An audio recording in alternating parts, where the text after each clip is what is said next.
ating sunod na bahagi ng ating pagkakatipon at ito po ang ating Bible study. Ang supposed to be si Brother Sanbar po ang naka-schedule ngayon. Pero nagsabi din sa akin kagabi at the last minute na na-imbitahan daw siya sa Pampanga. Kaya nagpa-fill in. And so ay nag-prepare karakan ng aking lesson. And the lesson that I want to share with you this morning, ito po ay naituro ko na way back 2021. Panahon po ng pandemic. So, marahil mga kapatid ay hindi nyo nang gaano natatandaan. Sabi nga sa akin ni Brother Jim dati, minsan nagpaano ko na, naituro ko na, ituturo ko din. Okay lang daw kasi for reminders, para mag-remind. And sabi niya, what you thought 2 or 3 years ago, hindi ka sigurado na natatandaan pa. Anyway, mga kapatid, this lesson, ayan po ang title. Remember in way back 2021 na exactly 5 years ago. March din po yan. Nung aking pagtingin. Yan po ay tinalakay natin dyan yung Sermon on the Mount, yung the Beatitudes. And sino po nakakalam sa atin ng Beatitudes? Blessed are the merciful, blessed are the merciful. Ito po, mga kapatid, ang pinakauna, the first of the 8 Beatitudes ng ating Panginoon. Blessed are the poor in spirit. Sabi nga po dyan sa Matthew chapter 5, it is in Matthew chapter 5, yung Sermon on the Mount, or Matthew chapter 5 to Matthew chapter 7 po yan. At akin pong babasahin sa Tagalog, Bilisan.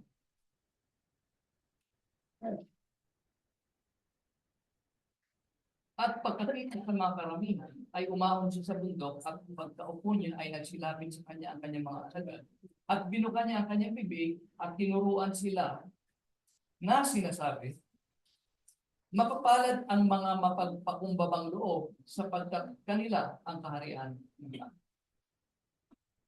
If you notice mga kapatid, yung Tagalog po ng poor in spirit, mapagpakumbabang loob. So, if sa isang simple payak na pagkakasabi, ito pong poor in spirit is being humble. Mapagpakumbabang loob. Mapagpakumbaba, humble. So, merong kalooban na siya ay mapagpakumbaba. So, ito po yung sinasabi ko kanina, that the Beatitudes, 8 po yan lahat, ang pinakauna po niya ay yung poor in spirit. Sumunod po dyan, blessed are those who mourn. And then, blessed are the meek. Blessed are those who hunger and thirst for righteousness. Blessed are the merciful. Blessed are the pure in heart. Blessed are the peacemakers. At ang panghuli po, blessed are those who are persecuted. Kung inyo pong makikita, starting from yung poor in spirit, para kung ano yan, cascade. You cannot go to the next step without completing yung naunang step.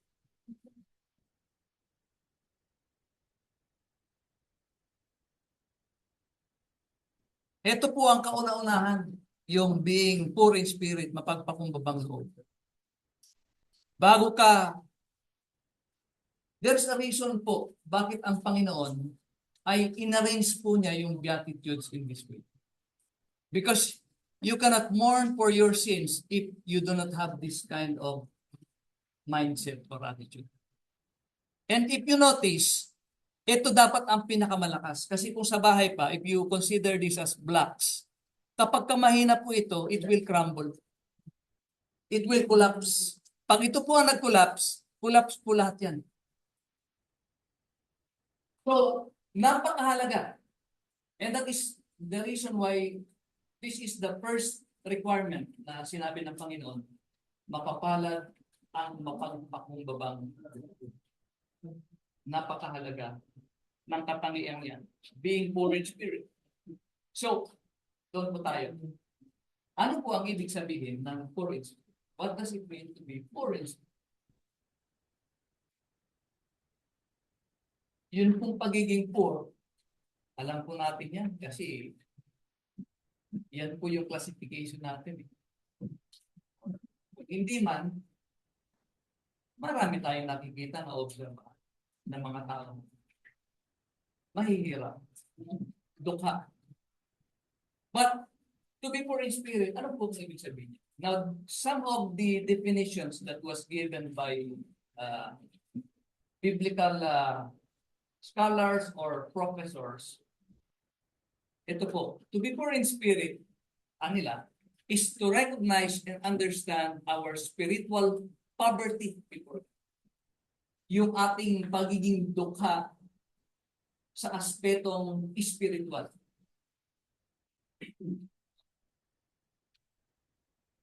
Physically or materially, mayaman ka, pero hindi mo alam, deep inside, you are spiritually poor. Pero, yun pong definition na yan, parang medyo mahirap din pong maintindihan without proper context and additional explanation. Pangalawa po, there is also this definition that says, to be poor in spirit is to know that we do not have any resources within ourselves and therefore look to God for help. Yun bang ma-realize mo na wala kang resources, wala kang kakayahan sa iyong ganang iyong sarili at umaasa ka sa Panginoon. You depend on Him for what? For your physical needs and most importantly, with your spiritual needs. Yun po yung pag-iisip na hindi mo kayang dumepende sa iyong sarili, kundi nagdidepende ka sa Diyos. Hindi lamang sa iyong physical na pangangailangan, kundi maging sa spiritual. Kasi alam mo naman, hindi mo kayang iligtas sa iyong sarili. Pangatlo, meron din pong definition na nagsasabi, to be poor in spirit is to stand without pretense before God. Ibig sabihin, walang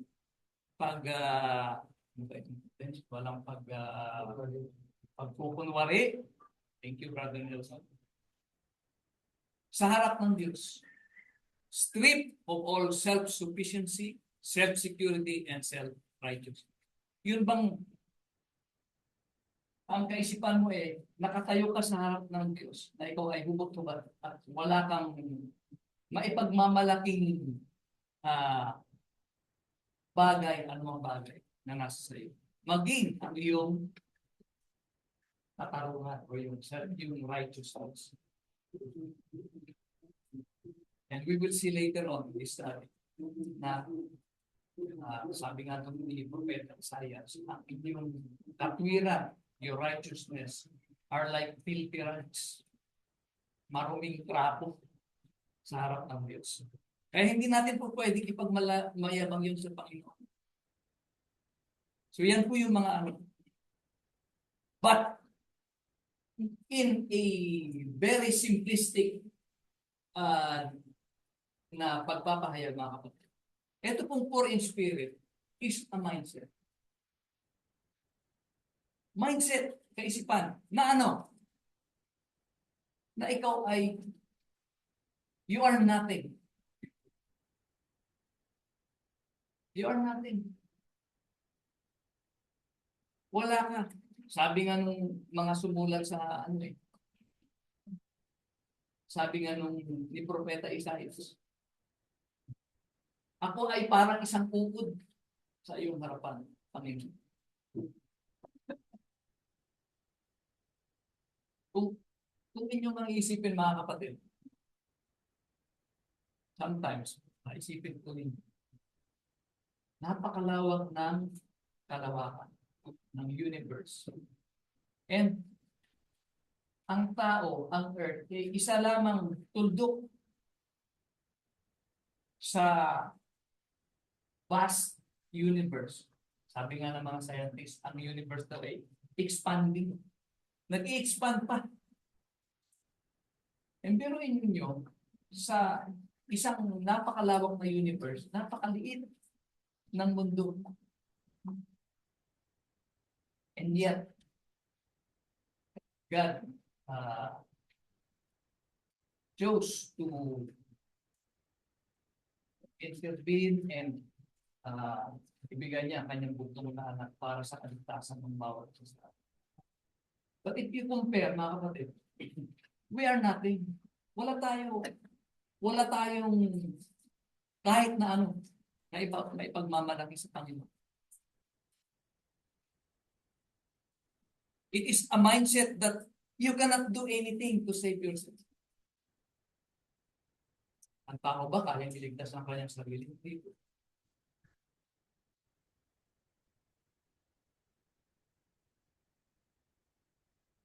And that we need them. Kailangan natin. Kailangan natin ng Diyos sa ating buhay. Yan po ang ibig sabihin ng poor in spirit. Yung magkaroon ka ng ganyang kaisipan na ikaw ay walang maipagmamalaki sa Panginoon. Ikaw ay, you are nothing in the presence of God. You cannot do anything to save yourself and that you need God. That is the reality. But sadly, sa panahon natin ngayon, ang tao po, we are consumed in our everyday lives. Nakakalimutan na natin na yan ang reality. O yung mga iba,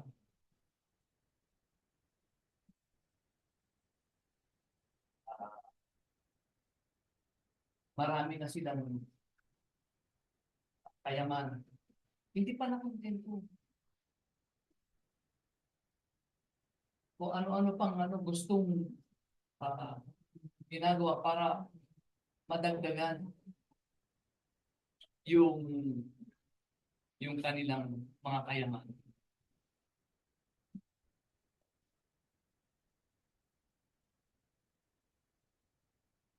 We are living in a time, tayo po'y nabubuhay sa panahon na parang baliwala na lang, nakalimutan na natin na someday, mamamatay tayo at ang kaluluwa natin ay saan mapupunta.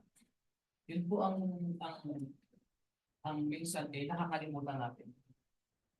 If we are true to ourselves, kahit po ako minsan nakakalimutan ko. Kaya nga very important, ipasok ko lang po. Very important po yung lalo natin sa ating pag-isip. Kasi kahit once a week lang tayo ma-remind of our mortality. Na someday, mamamatay tayo, ano ang mangyayari sa ating katawan? Kasi Monday to Saturday, hindi naman natin madalas na iisip yun eh. Ang ating spiritual na kalagayan. So, yan po ang ibig sabihin ng poor in spirit. And now, to give us an example, para mas lalo natin maintindihan itong mindset or disposition na ito na poor in spirit.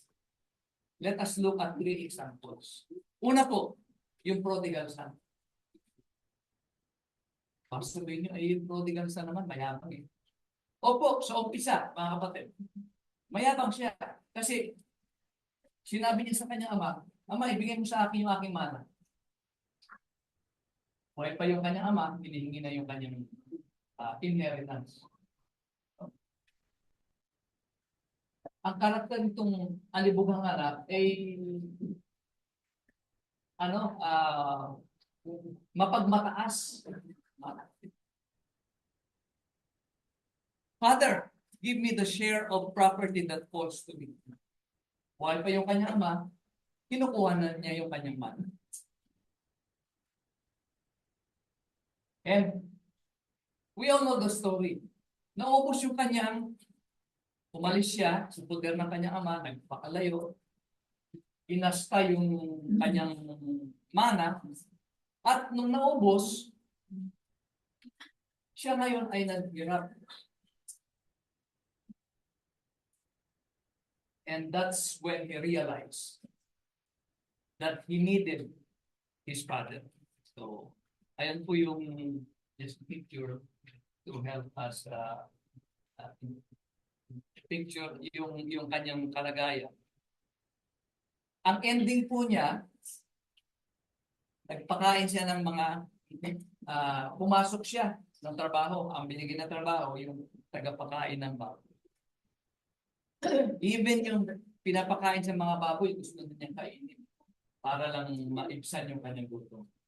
And that's when he realized yung kanyang pagkakamali. Sabi po niya dyan, sabi sa verse 7, but when he came to him, when he realized his sins, siya po ay nagsisi. No? At ang kanyang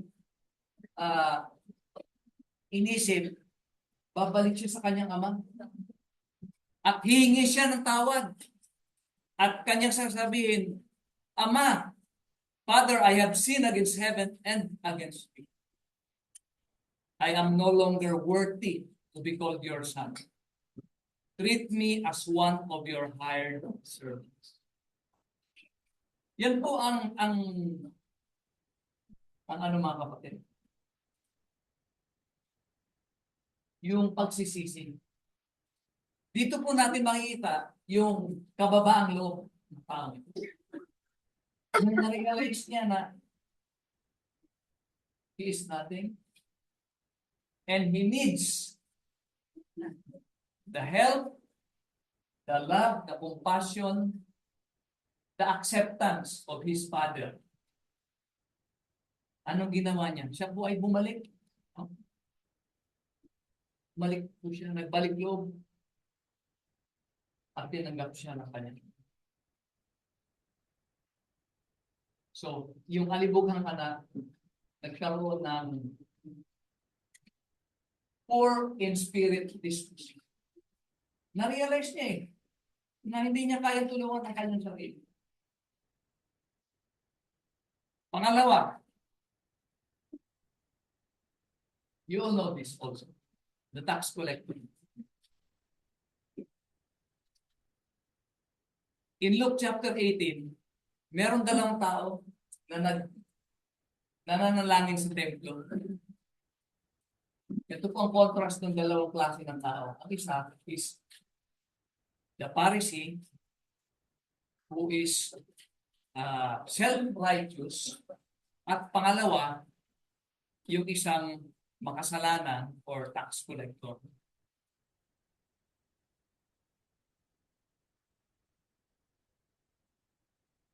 The Pharisee stood up and prayed thus with himself. Notice po yung sabi po ng tatang malipang ng kanyang pinkwento.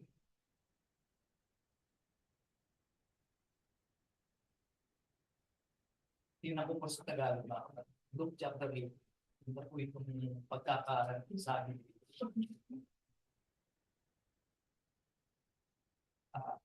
is verse 9.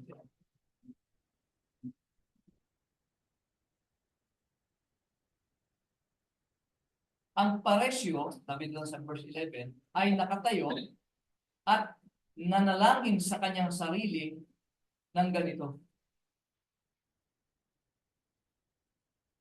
God, I thank you that I am not like the other men.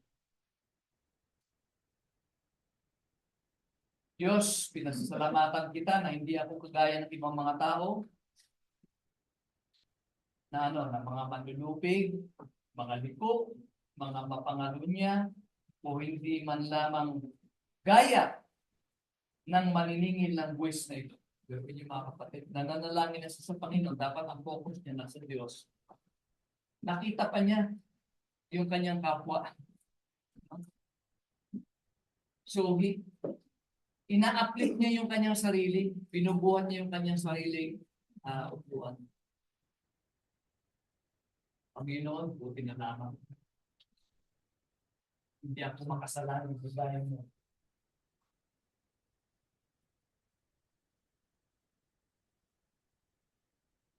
Sabi niya, I fast twice a week.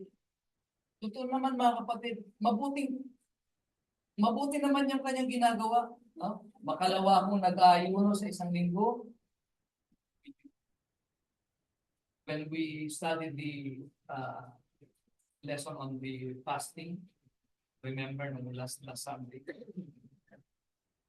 Isang fast lang naman ang pinag-utos ng Panginoon during the Day of Atonement. Pero ito, 2 beses nag-aayuno. 2 beses siya nagpa-fasting sa loob ng isang linggo. Nagbibigay ako ng ikapo sa lahat kong kinakamutan. So, pinagmamayabang niya sa Panginoon yung kanyang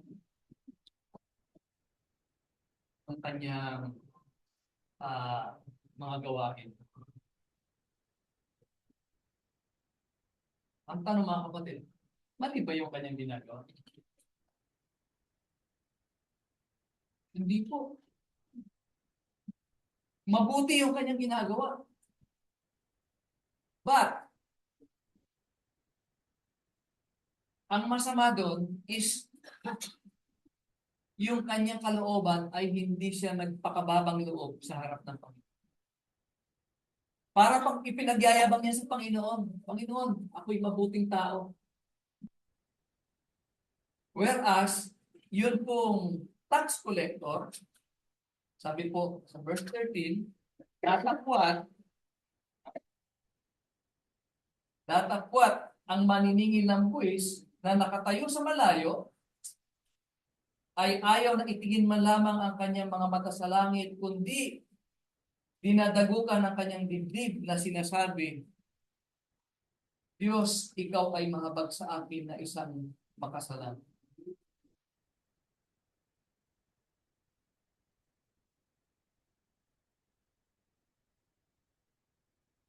Yung maniningil ng buwis, tax collector, was accepted by God more than the Pharisee. Bakit po? Sapagkat itong taong ito, meron po siyang kababaang loob. He is poor in spirit. He has a poor in spirit disposition. Samantalang ito po, mayabang, boastful, prideful. Samantalang yung isa, humble. He humbled himself before God na, Panginoon, patawarin mo po ako. I am nothing. I cannot offer you anything. I am asking you to forgive me. Yun po ang klase ng mindset na katanggap-tanggap sa Diyos. Bakit? Malibang gumawa ng mabuti sa kapwa, hindi po. Pero kung yan ay ipagyayabang mo sa Panginoon,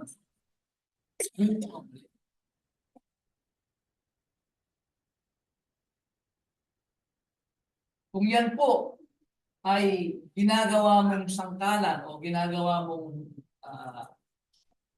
parang bargaining chip sa Panginoon, na Panginoon, siguro naman i-bless mo ako kasi ginawan ko na mabuti yung aking kapwa. Nagbigay ako ng malaking collection, siguro naman i-bless mo ako. Mali po yun, mga kapatid.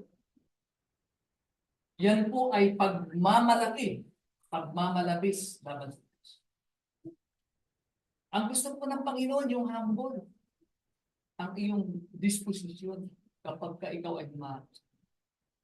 At kahit hindi ka po yung outlook mo sa buhay.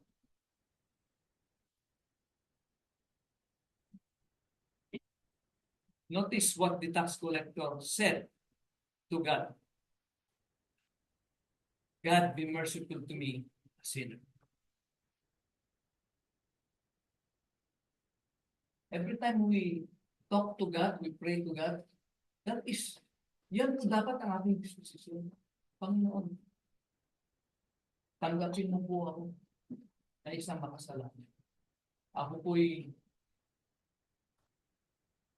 kaus-pusong lumalapit sa iyo at humihingi ng kapatawaran.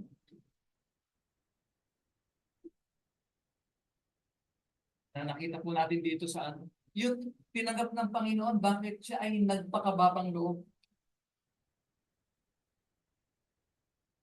And the last one, mga kapatid, na example is si David in Psalms 50.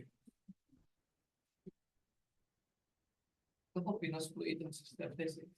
Kita ko yung post it. Psalms 51. And, ito pong Psalms 51, this is the prayer of David when he was forgiven by God. Remember si David nung he committed adultery with Bathsheba.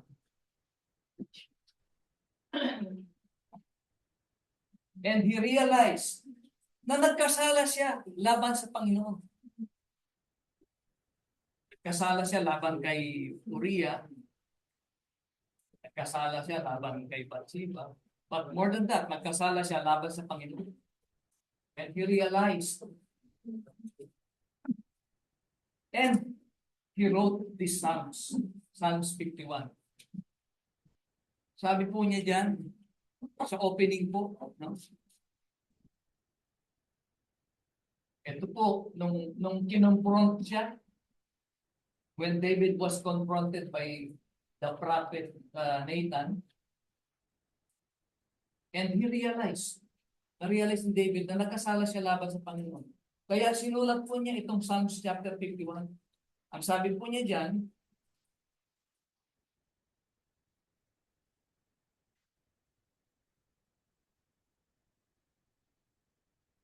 maawa ka sa akin, O Diyos, ayon sa iyong kagandahang loob. Ayon sa karamihan ng iyong malumanay na mga kaawaan, ay pinawi mo ang aking mga pagsasama. Hugasan mo akong lubos sa aking kasamaan, at linisin mo ako sa aking kasalanan. Sapagkat, this is important mga kapatid, kinikilala ko ang aking mga pagsalangsang, verse 3, at ang aking kasalanan ay laging nasa harap. Na-realize ni David that God knew his sin.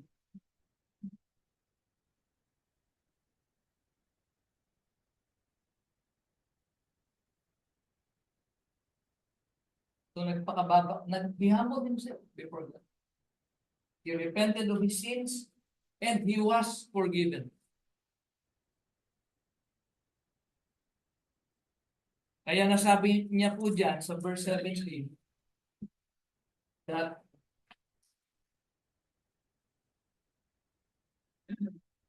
ang mga hain sa Diyos ay bagbag na loob, isang bagbag at may pagsisising puso, O Diyos, ay hindi mo wawaling kabuluhan. The sacrifice that is acceptable to God is a broken spirit, a broken and contrite. Ibig po sabihin, isang pusong nagsisisi, isang pusong nagpapakababa, humihingi ng kapatawaran sa Diyos sa kanyang mga kasalanan. Yan po ang hinahanap ng Panginoon. Kaya nga po si David, ang description sa kanya is a man after God's own heart.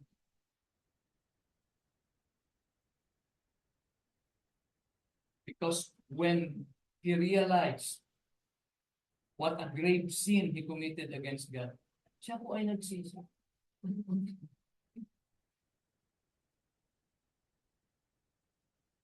Kaya po, ayan po yung pagpapatuloy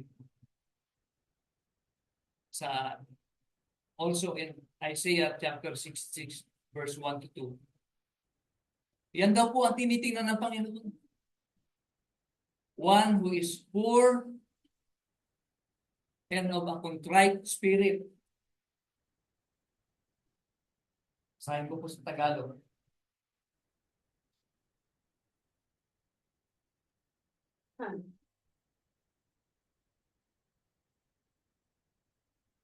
One and two. Sapagkat, I'm reading in verse 2, lahat ng mga bagay na ito ay nilikha ng aking kamay at sa gayoy nangyari ang lahat ng mga bagay na ito, sabi ng Panginoon. Ngunit ang taong ito ay titingnan ko. Ito daw po yung tao na tinitingnan ng Panginoon. Sa makatwid bagay siyang dukha at may pagsisising loob at nanginginig sa aking salita. One who is poor and of a contrite spirit, and one who trembles at my. Yan pong ibig sabihin ng taong merong poor in spirit attitude. So, to be poor in spirit, we are now in the conclusion part, mga kapatid. Ang ibig po sabihin ng poor in spirit is having the mindset and attitude of humility towards God. It is realizing that we are spiritually bankrupt. Ibig sabihin, wala kang maipagmamalaki, wala kang maibabayad sa Panginoon para sa kaligtasan ng iyong kaluluwa. It is realizing our total and complete dependency on God for ours.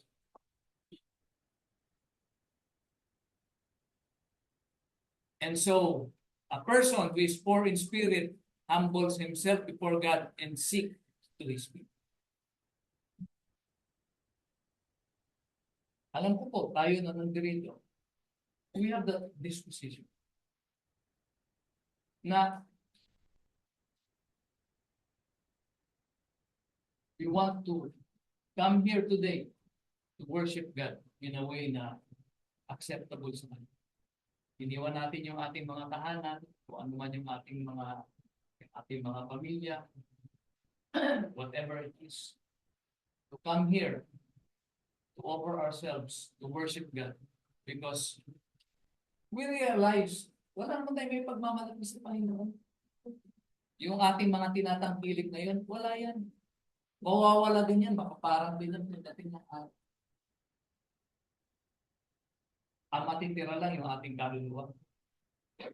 And we cannot save our souls. We depend on God for the salvation of our souls. Kaya po, ang tao, yun po ang sabi doon sa Matthew chapter 5. Blessed are the poor in spirit, for theirs is the kingdom of heaven. Makakamtan ng tao ang kaharian ng langit kung siya po ay merong pagpapakumbabang loob. Bakit? Kasi hindi niya ipagpapalit ang Diyos sa ano pa mga bagay. He will humble himself before God because he knows that he cannot do anything for himself. Kaya mapalad ang mga may mapagpakumbabang loob sapagkat kanila ang kaharian ng Diyos. So, take away of this lesson, yung financial status po natin sa buhay, Whether tayo man ngayon ay mayaman o mahirap, hindi po yan ang mag-determine sa ating paligtasan, mga kapatid. Kung pwede po tayong maging mayaman, financially, but spiritually arrogant toward God. Marami po yan sa ating society ganyan eh. Mayayaman, pero they don't know God. Hindi nila kilala ang Diyos. Ang dinidiyos nila yung kanilang sarili, yung kanilang mga kayamanan.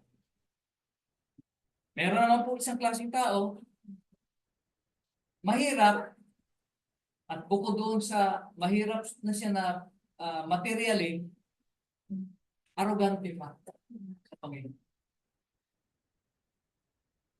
Mahirap ka na nga, hindi mo pa kinikilala ang Diyos. Pangatlong klase ng tao,